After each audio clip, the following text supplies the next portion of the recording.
Let's add a printer in Windows Server 2019 and then share it. We're going to go to Control Panel, and if you don't see it down here, just do a quick search by right-clicking on the Start button, choose Search, and type in Control Panel. And from here, we're going to go to Devices and Printers.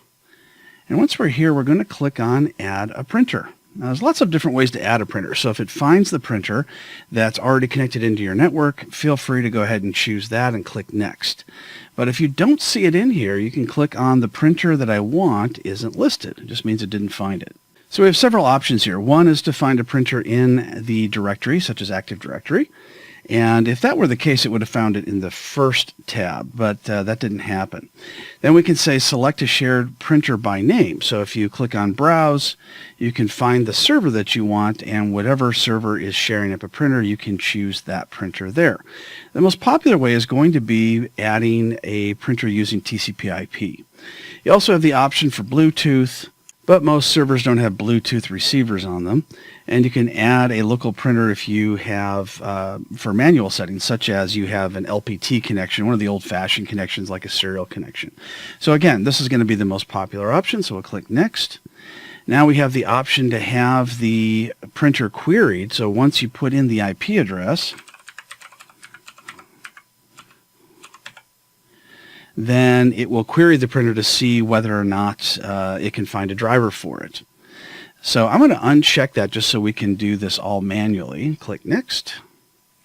Now you might see a long delay between clicking Next and waiting for the next box to pop up, but that's okay. It's not uncommon to see a couple of minutes go by. Now we have the option for the network card, and if you hit the drop down, you can see a lot of different brands of network cards. However, nowadays it's not important to pick the specific network card. You can just go with generic and click Next. So we don't see all the different drivers that we want, so we can go into a web browser and go to the manufacturer site and download one of the drivers. I'm using HP as an example, but this works with any different vendor. If you go to Support, you'll see a Software and Drivers option. And I'm just going to put in the printer model. Just type in 4630, and it finds it, HP All-in-One. So you'll put in your model at this point. And we see a couple of different drivers. One is this full-blown driver with 162 megabytes.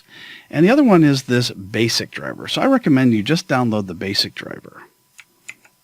I've downloaded the basic driver, and we see the executable here. So what we can do is double-click on it, but we're not going to install it. So I'm going to double-click, and you'll see it's extracting all the files. And what this is doing is it's putting all these files into a temp folder, and we're going to use those temp files to install the driver without having to install the entire executable. So once that's done, then we'll switch over to File Explorer, and then I'll show you where those temp files are. All right, the extraction is done. We'll go to the C drive, Users, and I'm going to go to my administrator because that's who I'm logged in as. Now you're going to look for app data. If you don't see app data, then go up to View and make sure that file name extensions are turned on. Once in app data, we'll click on local because we're logged in locally to the computer. We're not using roaming profiles, but if you are, you can use that. And we see HP in here, but that's not the folder that we want. We actually want to go down to where it says temp. Double-click on temp. And we're going to look for the date and time of the folder from when you just double-clicked on the executable. And there's all of the files from the executable all spread out. Now, if we want, we can copy all of these to another location, because once you're done with the executable, it will cause all those files to disappear. But in our case, I'm just going to leave them here. And really what it's going to use is the INF file here, and it's going to use the DLL files that are also in here in one of these subfolders above or somewhere inside this list of files. So now I'm going to go to where it says Have Disk, and I'm going to copy this location again and paste it in. And look, it found our printer. So we can install this printer without having to install the executable, which may put a bunch of unwanted programs onto our server.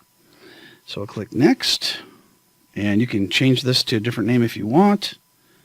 It's installing the printer, and now we have the option to share the printer. I'm going to share it. Click Next, and we're going to leave this as the default printer. If we want, we can also print a test page, but I don't really need to do that. Let's click Finish. Now we'll go back to our control panel, and there is our HP 4630. And if we right-click on it, we can go to Printer Properties, and you can see under Ports, it's using the IP address that we set up in the beginning. So that's how we set up a shared printer in Windows Server 2019.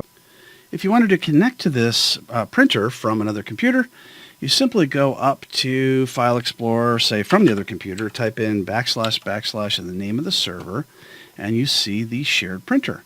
And you simply right-click on it, choose Connect, and then that printer will then be installed.